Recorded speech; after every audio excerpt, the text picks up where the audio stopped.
Tak, povolování půlený koule, V den odjezdu na sraz, když se všechno posere jako vždy. a prasklý přípravy. Tak si musíme poradit, tak doufám, že to půjde. Jenom, že nám to nevíde, člověk čeká. Máme krátký řetězek.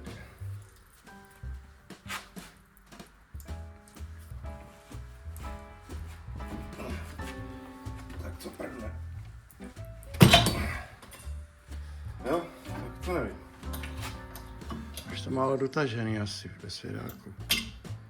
Tam ještě, ale... Myslím si, že to je tak dorvaný. To asi nepovolí. Tam bude chtět vzít nějakou trubku na to. Na přípravek. Možná bych ještě byl rád naživu.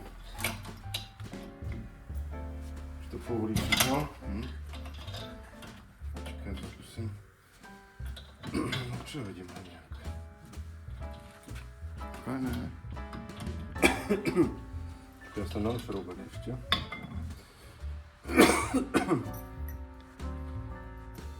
Tak se to nejde.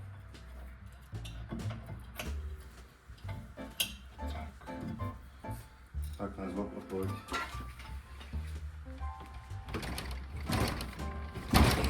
Ty vole. Ne, není hovno.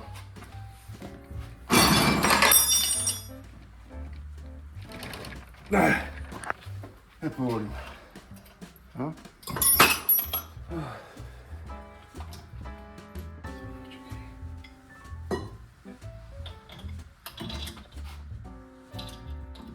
To je zase neuvěřitelný den. Počkej, tady dolů. No. Tak co rozbijím, kachnu nebo C6?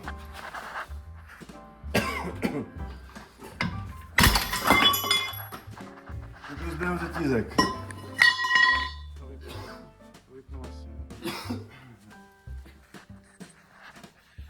Tak pokus číslo 2. Druhé kolo se povedlo. Kolik je to let, co jsme dali nový membrány? 7.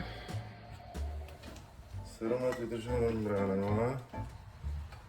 To vypadá, že bude prdělý, protože z té koule teče kapalina.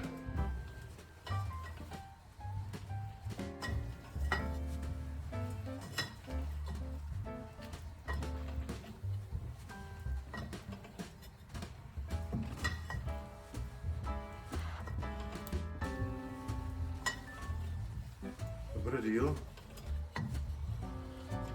9. No, možná jo, já si to nepamatuju. Skoro 10 let.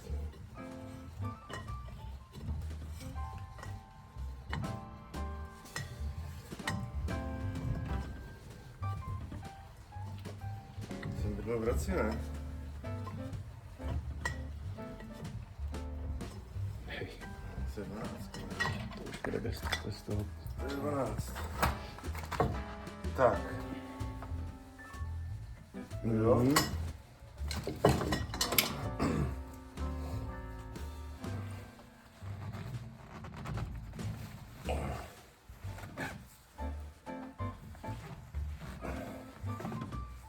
Tak, uvidíme, co na nás vybavne.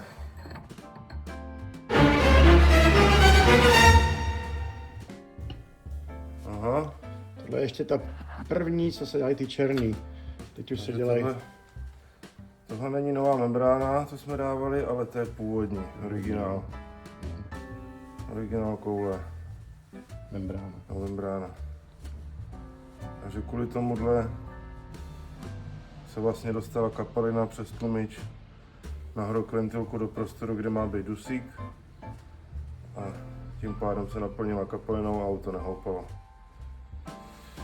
Tak to nám vyčistíte, dáme novou. Jo, i tu tam bude to všechno mastné. Takže tohle je spodní část koule s tlumičem. Do ní vložíme novou manžetu membránu, teď sám. No, to je náhražka, vlastně replika. To vložíme takhle do koule. Řádně docvaknout.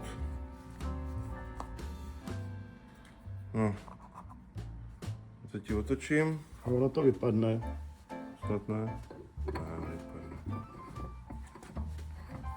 Ono by se měla dát obráceně právě, to nevypadlo. Ale není čas ztrácet čas.